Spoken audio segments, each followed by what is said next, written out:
Hey everybody, Blugoblin here. Girlfriend sold separately. Say hi to the world, baby. That's good enough. Alright, I want to thank y'all for joining me for my comic book review for this week of January 2013. Before I get started, I gotta say something here. I have an announcement to make. As of a couple of days ago, I have become a member of Dark Avenger Inc. I'll put the links for their channels in the description. Starting next week, I will start doing videos for Dark Avenger Inc. Look forward to that. I look forward to joining the likes of Comic Uno and my student, TheMtVernonKid.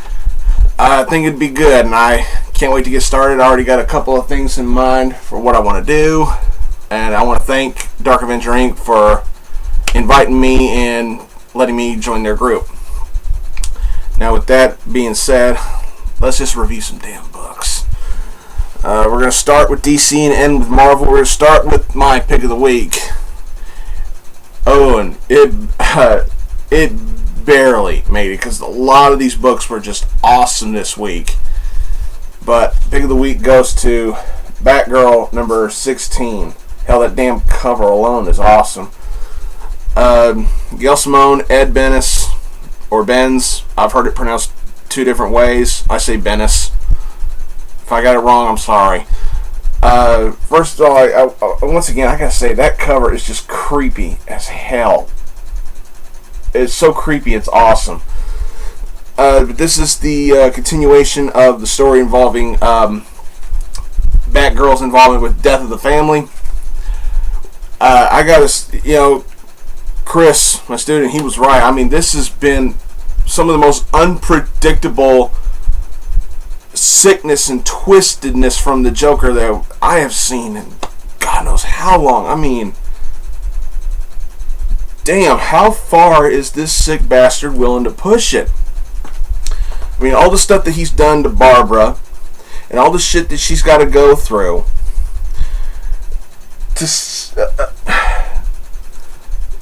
We get a little bit of more backstory at the beginning of the book concerning the torment Barbara went through after being shot. We get to find out in this New 52 verse just exactly how old she was when she got shot, and that kind of took me by surprise, and I'm like, woo! DC's reboot made her young. Damn. And we find out that she does indeed have revenge on her mind. I mean, revenge. She confesses to us readers that she often has dreams of killing the Joker, strangling him to death, anything, killing him. And it really paints a picture to the testament of Batgirl's heroic character development when you see that she has she gets a chance to do it.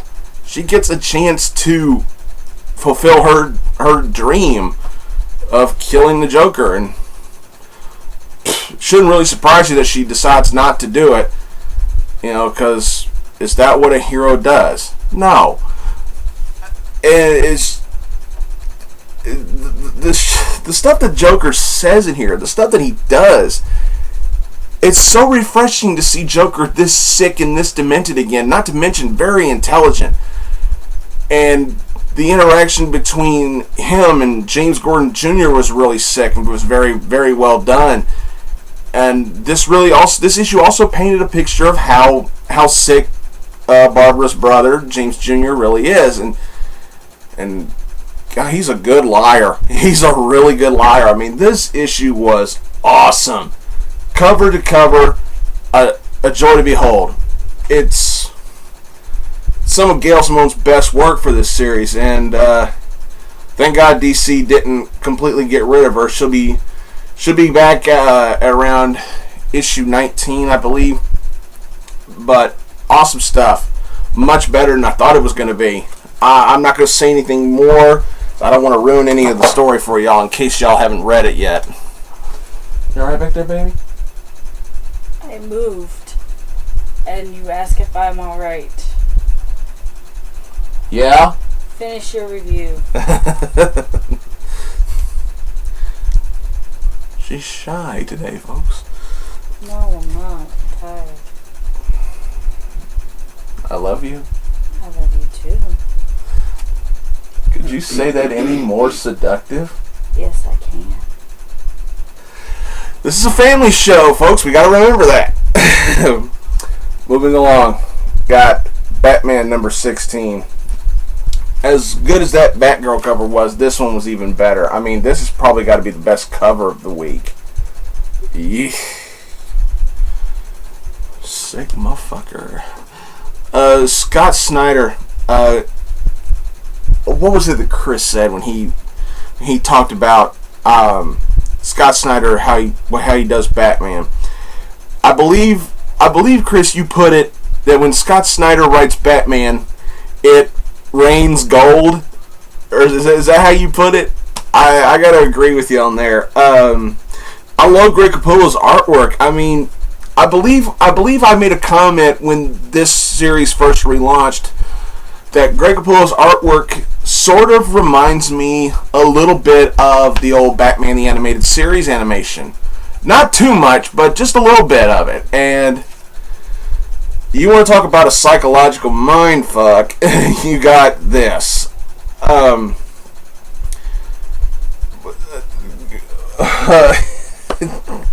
really don't know what to say without spoiling it. I mean, wow.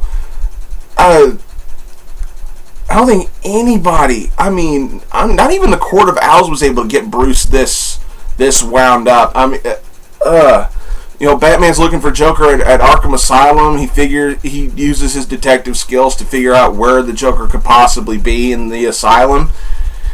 And Batman's always got to stay one step. I think he's trying to stay one step ahead of the Joker, but the way the Joker's been acting here lately, I think he's trying to stay on par with the Joker, because it seems like the Joker's trying to outsmart Batman as well as torture him psychologically, and it's really, really well written in this issue. And the present, the memento that the Joker left for Batman near the middle of the book.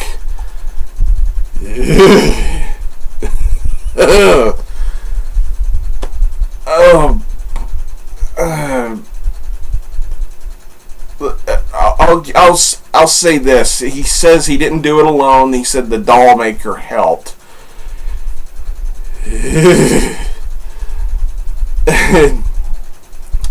Yowza. This was good. I mean, this was really good. It's another one of those two-story splits, and you got the first story ends on a WTF cliffhanger, and rightfully so with storytelling like this. Kind of makes you wonder how much planning has the Joker been doing. I mean, did he plan this shit even before he had his face chopped off? I don't know. I mean, the conclusion of this entire event could be astronomical. I'm expecting a big, huge payoff at the conclusion here, because if it's not anything short, if it's anything less than that, I'll be disappointed, because God, this entire story, Death of the Family, has just been excellent. And the second story involves how the Joker arranged the meeting at Arkham Asylum with the other inmates, like Two-Face, Penguin, Oswald Cobblepot Penguin, the actual Penguin, not this Emperor Penguin bullshit, and the Riddler, the other inmates who are there to welcome Batman when he arrives. And Joker's a good bluffer. I mean, the storytelling here is just easily shows how well he's able to control the other inmates just based on his bluffing alone. And it's like Two-Face has a gun to his forehead, and Joker's like, yeah, you could kill me, but I booby-trapped a lot of other things in this asylum. And he's like, what makes you think I didn't booby-trap your gun? And Two-Face has just got the gun in his head, and he's just like, Man, that's awesome stuff. This is great. I love it. Alright, next up, Batman and Robin number 16. Madness runs in the family. This is the continuation of this series tie-in to Death of the Family. Peter Tomasi is still a great writer. Oh, boy. His book was good for what it was. It was good. However, the thing I'm torn on is Patrick Gleason's artwork. It's not terrible. It's really good in some respects, depending on who he draws. I don't like the way he draws the Joker. I don't. It's like a lot of these other books, it's easy to tell the Joker's got his face strapped on like a mask with staples and everything. Patrick Gleason's artwork makes the Joker look like he just simply stretched his face and glued it on. It just doesn't look right to me. And the whole hollowed out black eyes, where you don't see his pupils at all, it just looks like a cheap Halloween mask. I don't like it. I think he could have done a better job with the Joker. But I think DC saw his work and they realized the deadline was coming up and they were just like, you know what, forget about it. Don't do any more fine detailing. Let's just get the issue out. I feel like his Joker renderings weren't finished. That's just what they look like to me. Other than that, the issue was great. They fooled me. DC fooled me. I actually thought this was Batman. But then, I guess it's a kind of, I wouldn't call this an M. Night Shyamalan twist, but it was a twist that once I saw it, I was like, okay, I'll go with it. It wasn't shocking. I just like, okay, fair enough. I'll go. I'll accept that. But the star of the book here was Robin, and I don't. When he says he's not afraid of the Joker, I don't believe him. I do believe he does have some fear in there, especially when he thought he was actually fighting his dad. But I don't believe him when he says he's not afraid of the Joker, but he sure as hell acts like he's not afraid. And that's good. I mean, he doesn't come off as a stereotypical sidekick in distress or nothing like that. It really does a good job showing Damian Wayne as a good Robin. He's afraid. Deep down, he's afraid, but he's not going to show it to the Joker, even if the Joker knows he's afraid of him. It is what it is. It was good. The artwork had flaws, especially with the Joker, but all in all, it was a good issue. All right. Yes. Okay. Suicide Squad number 16. We're gonna wrap up DC with this. Damn, that's a good cover. Deadshot rising from the grave. I love that shit. This series continues to get better and better for me. I understand that there's people still hating on the series based on the one simple fact that Harley Quinn doesn't look like Harley Quinn anymore. I'm over it. I mean, I read this book and I read Harley. Yes, she doesn't look like the Harley I love, but shit, she still acts like the Harley I love. I mean, what this book did a good job with is reminding us, Harley, yeah, she's crazy. I mean, she's fucking nuts. Or knucking futs. And, but she is intelligent. She's damn smart. And this particular issue reminds me of it. And she quips about the Joker actually being her ex. I'm like, okay, they're making her a little bit braver. She's actually referring to the Joker as her ex and not as her puddin'. Okay, maybe Harley's growing a little bit more of a spine when it comes to the Joker. But the stuff that she pulls in here with Deadshot is brilliant. I love it. Make Waller and the rest of the people who run this squad believe that there's animosity there when there might actually not be. Loved the dialogue. Loved everything about it. The ending, the cliffhanger was kind of for me. But Adam Glass is doing a really good job with the writing, and Henrik Johnson is a good artist in here. Who knew Harley could kick so much ass from a hospital bed? It's just great stuff. Just the ending was kind of Alright, we're going to Marvel. Start Marvel off with All New X-Men number 6. There you go. All New X-Men number 6. Damn, I love that cover. Professor Kitty Pryde, if you want to call it that. Bendis. Damn. God, you're killing it with this. Just killing it.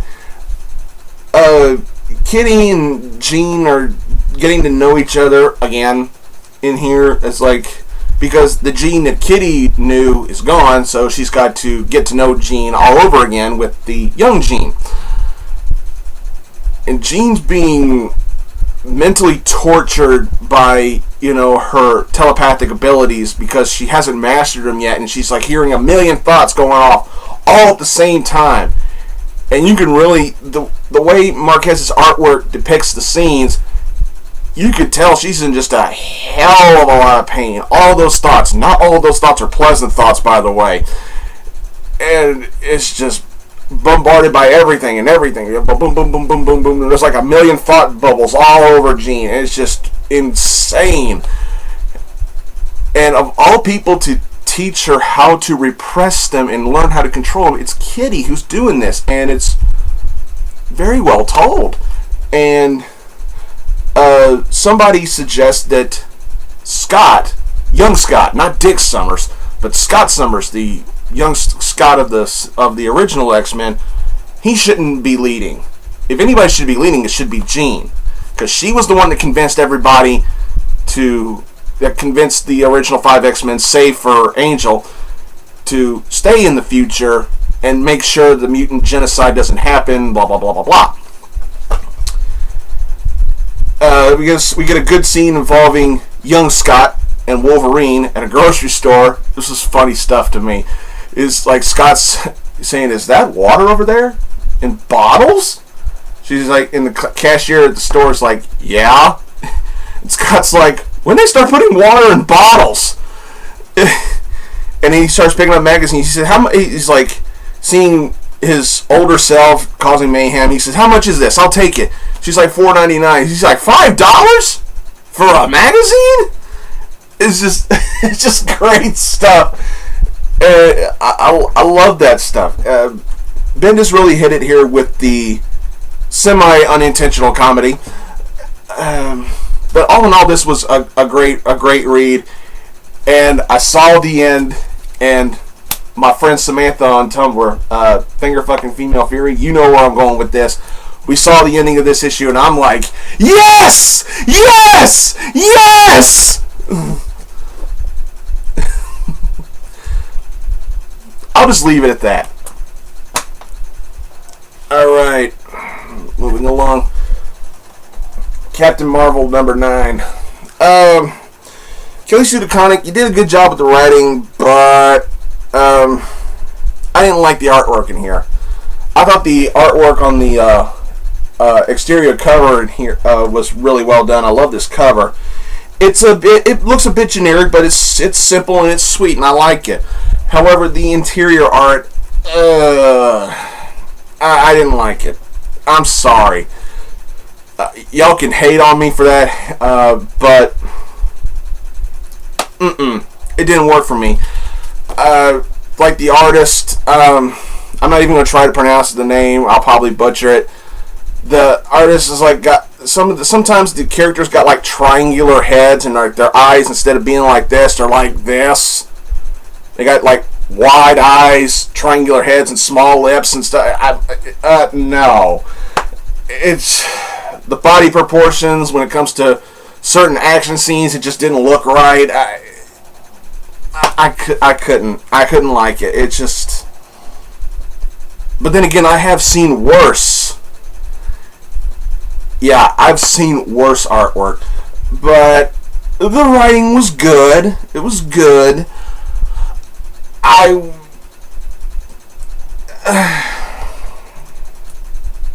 Let me get this straight. Carol and Jessica, Captain Marvel and Spider-Woman, they're fighting dinosaurs in New York. And go. But the main plot of this issue is Carol just does some multitasking. That's pretty much it. I mean, but it was well written. I did love the dialogue. I mean, who knew Spider-Woman was such a smart ass? I mean, it's good. It was good stuff. I just couldn't stomach the artwork, and when you really look at the bare bones of the issue itself, all it is just Carol multitasking, Avenger style. And that's pretty much it. And it ends on a kind of ending. Something's wrong with Carol. I'm not going to give everything away. So there's something wrong with Carol, and until it can be solved, she's not going to be allowed to fly. So Carol's going to have to start doing more and more groundwork from now on until something goes on. I'm not going to completely spoil it, but I'll just leave it at that. This book was good, but in my honest opinion, it could have been a hell of a lot better. I'm just saying. Moving on. Venom number 30. This is how I like my Venom. You know, super soldier, secret agent thing, that stuff's okay. The hellspawn demon shit, fuck that. This is Venom. This right here is Venom. Sick, overmuscular monster with a sick, slimy tongue and a murderous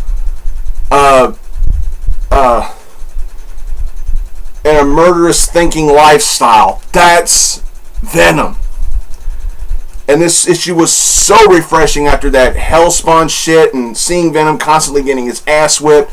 It's about time he let the gloves come off and really get down and dirty. This was great. This was a great conclusion to the UFO story. You get to see just what kind of shit Flash can do with the symbiote. You get to see just how more badass he is when he lets go of control. Did he let go of control voluntarily? Maybe not, but it was really good. And his girlfriend, Valkyrie, all I can say is, oh. That's all I'll say about her. But it still ends, and the way it ends, you can still see, yes, Flash is trying to start a new life in Philadelphia, but you can really still see the emotional pain that he's going through. And then when you find out who he's talking to after the fight's done, you're just like, ah, damn.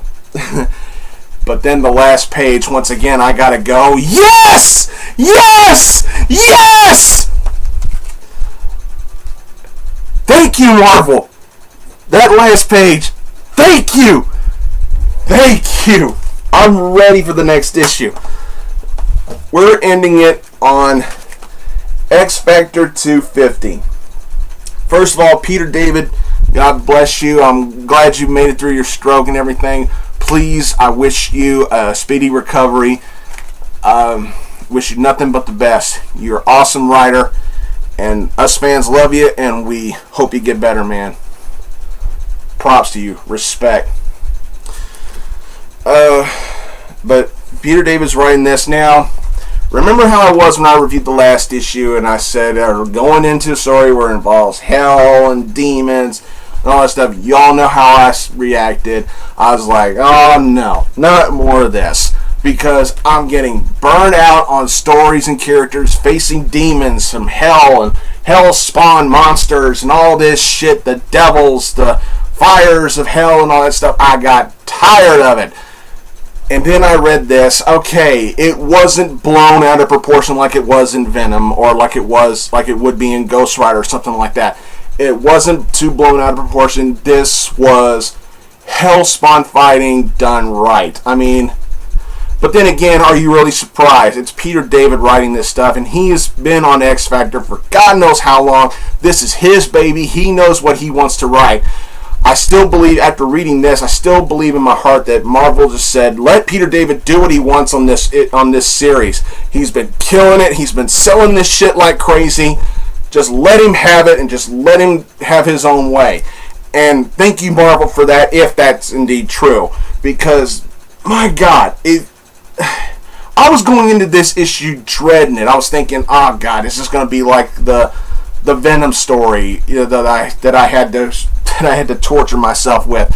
No, this was actually really good. The story actually focused on Rane, or Rain, however you want to pronounce her name, but it focused on her and finding her son, and it was really well done. You got Darwin coming back into the fold. You don't know what frame of mind he's in. You don't know what he's going to do. It's just really good stuff, and the comedy is still there. Jesus, Peter David can still do this. We get some what moments before we get even to the cliffhanger, and it's just remarkably well done. How awesome this series has been.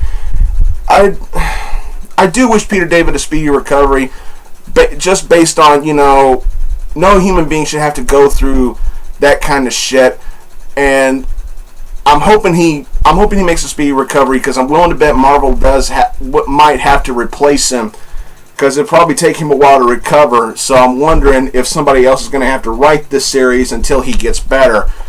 And to whoever gets the job of having to write this, all I'm going to say is you better do a damn good job. But yeah, this was phenomenal stuff. I'm not going to say anything else because I don't want to ruin anything. I don't want to ruin anything else. This was just great stuff. Do yourselves a favor and stick with X Factor, and wish Peter David nothing but the best. Alright, that's all I got, everybody. I want to thank y'all for watching. Don't forget to check me out on Dark Avenger Inc. And subscribe to that channel. You got some nice reviewers on there. You got some great people there. Check out my girlfriend's channel, Lenora2003, and she's got a new channel. What's it called, honey? I don't remember. You don't remember? I believe it was Lenora Crafts. If you're into arts and do what? Said I think so. Well, she's got a second channel now, Lenora Crafts, and look for it. And if you're into arts and crafts, you should check her second channel out. Follow her on Tumblr, please. She would like to have more followers. Follow me on Twitter or on Tumblr. Hey, you won't regret it. Maybe look for her on Pinterest. I just started Pinterest myself. I'm just getting started, so you got to bear with me. Too many shameless plugs here, folks, so I better leave it at that. Thanks for watching, everybody, and until next time, I'll see y'all later.